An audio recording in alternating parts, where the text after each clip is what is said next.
Hello, welcome back to another video on my channel. Today I will be reviewing another IndyCar diecast, and it's not from Greenlight or EXO models. It's actually a Hot Wheels diecast, and it's this type of series that I like to collect myself.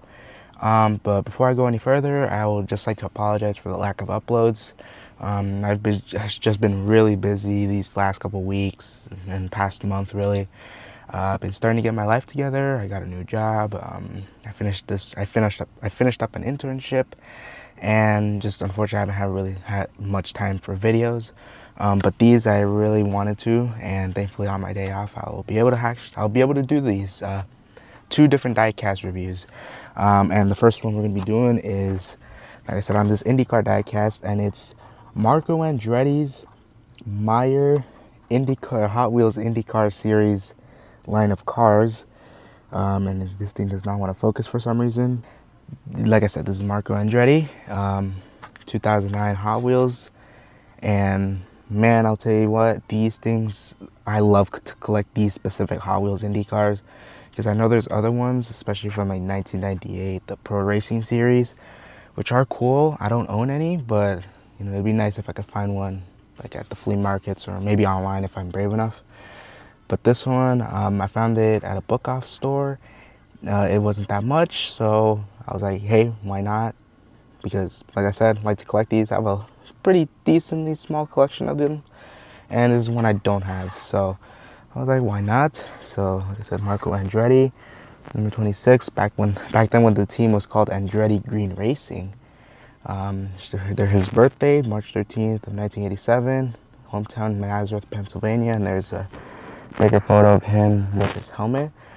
And the rest of this first wave, you have Danica Patrick, Tony Kanaan, Marco Andretti, which is the one we're going to review, Ed Carpenter, and Dan Weldon. And fun fact, I have all these four now. I'm just missing Dan Weldon, although they are a little bit different with the Ed Carpenter one, and I think the Tony Kanaan, but we'll get to that in a little bit.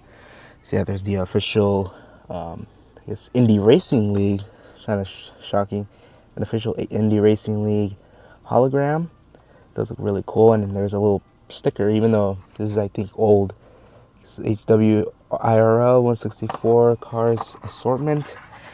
Now these for some reason have been going up in value, you know, in recent years, months, whatever. And you know, I like to keep the packaging on this, so I'm using my trusty X-Acto knife to open it, just to cut it out and, you know, let y'all take a look at this car. I'm really excited. Alright, after a little cut, I finally got the car out of its box, and man, I love these Indy cars, especially during this time, 2009, 2010, 2011, for Hot Wheels, I should say. I mean, I also do like this era of Dallara. I think, what's it called, IRO 5?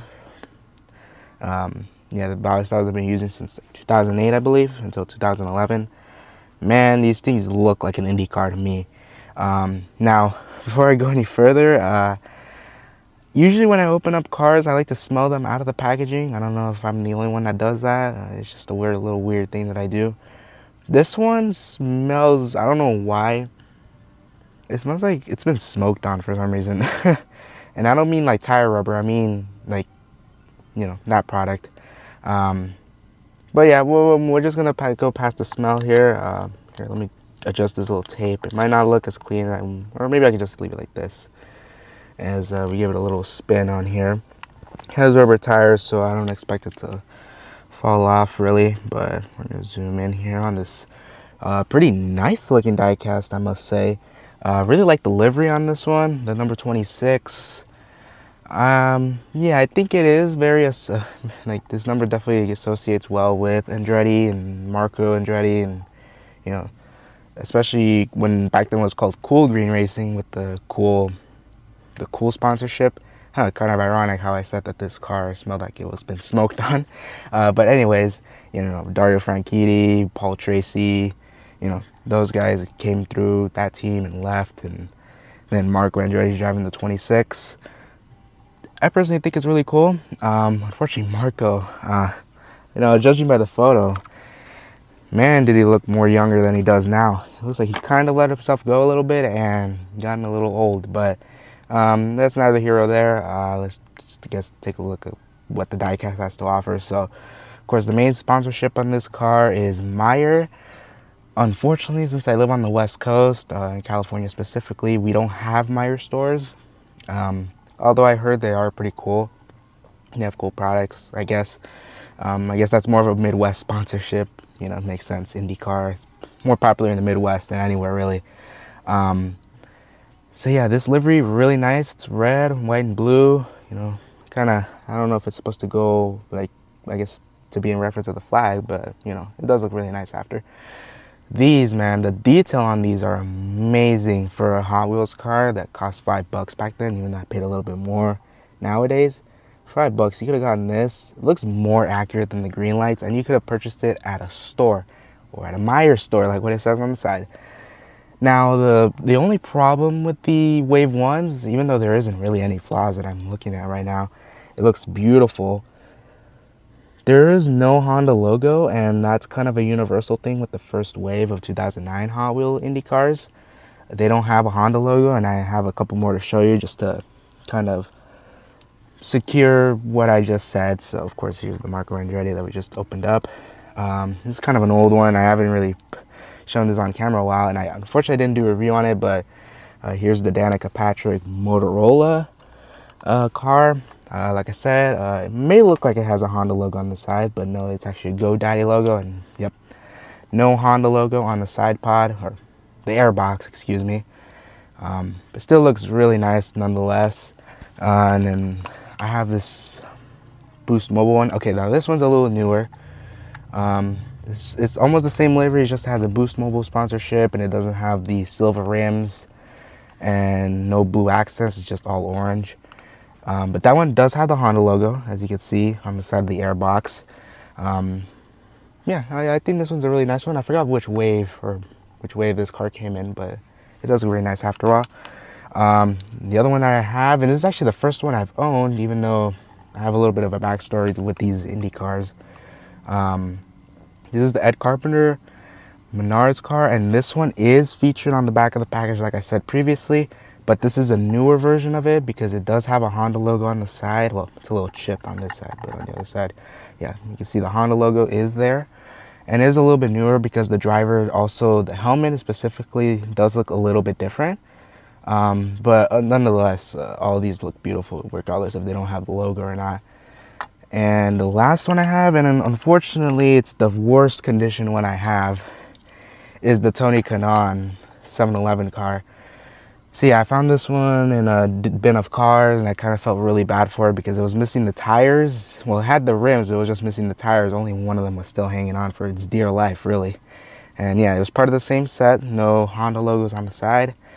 Yeah, and so I had to swap out the wheels. So the front is from an old Action NASCAR diecast, and the back is some cheap F1 looking car I found.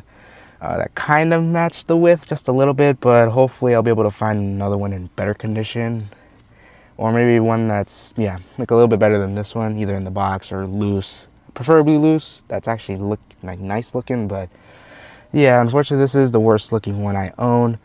But yeah, hopefully someday I'll be able to get these. So yeah, that's pretty much all the Hot Wheels Indy cars I own so far. I don't think all of them are gonna fit on here. So yeah, 2 Danica Patrick cars. Well, I'll just let you take a look at them.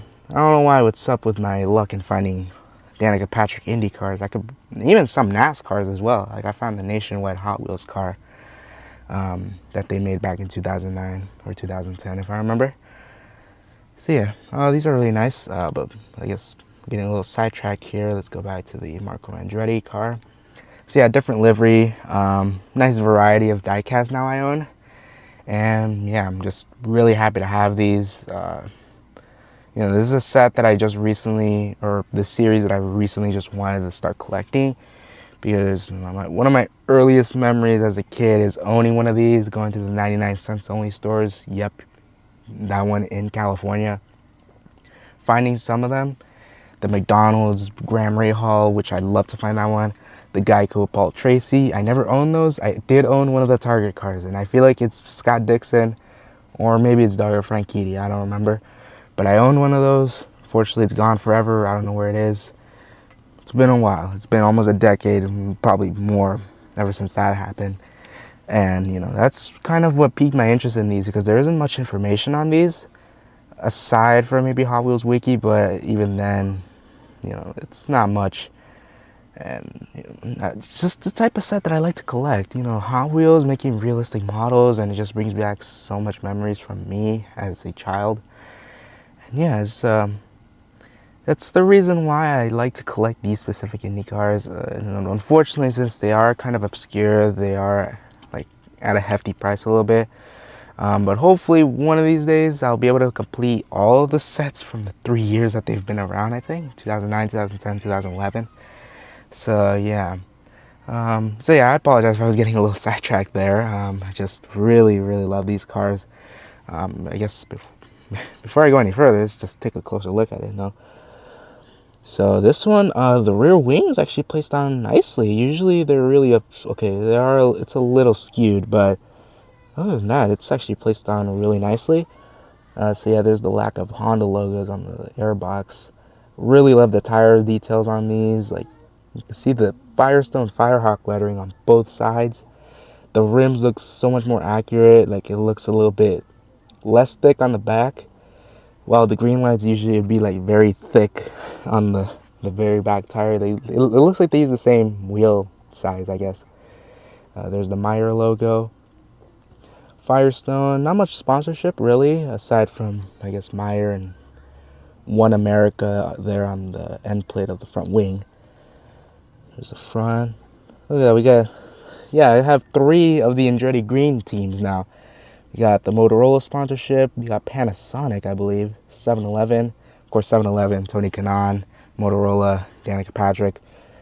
So yeah, I got all 3, so that's nice to know. Got Meyer. There's the helmet detail. Get a little closer at this. Got a new phone, so I gotta take a appreciation for all the details on this. There's the driver detail, all painted silver with some hand detail, which I really prefer having helmets and drivers inside the diecast. Just makes it look a little nicer, a little cooler. Makes it look a little bit more realistic. And the left side is the same as the right side. Oh, so fresh. I think that's what it says. Marco Andretti's name. There's the onboard camera, and then there is a little Indy Racing League logo, or maybe IndyCar Series logo on top. There's the gearbox. For Danica Patrick's, I think they are painted, yeah. The gearbox is actually painted. It has number 7 on the back. That's the Boost Mobile one. And also the Motorola one, so. Ed Carpenter's and Tony Kanaan doesn't have it. Neither does this Marco Andretti, but yeah, that's fine. There's number 26 and Meyer. So, and here's the base. And yeah, all of these, they have screws. So for custom makers, I think it's a really cool add-on, but I don't recommend making custom work unless you're really, really good at it. And then I guess you can make some fantasy liveries or realistic liveries. I've never been made in diecast. So yeah, really happy to own this one. Really happy, and now I'm really looking forward to adding it to my collection. So that has been the review of the Marco Andretti Meyer Hot Wheels IndyCar diecast. So if you liked it, please give it a like, subscribe, and I'll see you next time. Peace.